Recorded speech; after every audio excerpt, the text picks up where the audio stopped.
Why do William Ayers and the Reverend Jeremiah Wright matter? The answer, we are told, has to do with Barack Obama's judgment and character. Judgment in choosing to associate with them, judgment in choosing to serve on a board with Ayers, character in choosing not to walk out on Wright's rhetoric.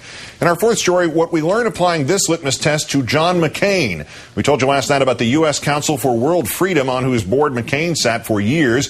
But while Ayers was a rehabilitated terrorist when Obama served on a board with him, what about McCain's fellow board members in the 80s? What about fellow board member Anthony Buscarin, veteran of the Pioneer Fund, a eugenics group researching white superiority, or fellow board member Jay Parker, a registered foreign agent for the apartheid government of South Africa in the late 70s?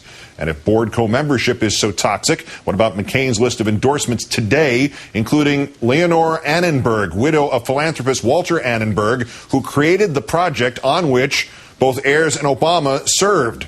And what of Obama attending sermons by the Reverend Jeremiah Wright? Never mind the fact that the teams of opposition researchers have yet to produce any evidence that Obama witnessed any of Wright's critiques of America.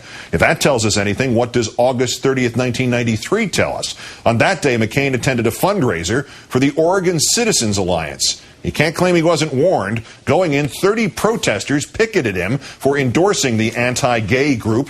Prior to McCain's appearance there, a Republican senator, a colleague of his, Mark Hatfield, warned Senator McCain not to do it. McCain's own staffers called it the invitation from hell, the Oregonian newspaper reported. An Arizona newspaper column previewed the speech with this headline, quote, "Hate group finds friend in McCain."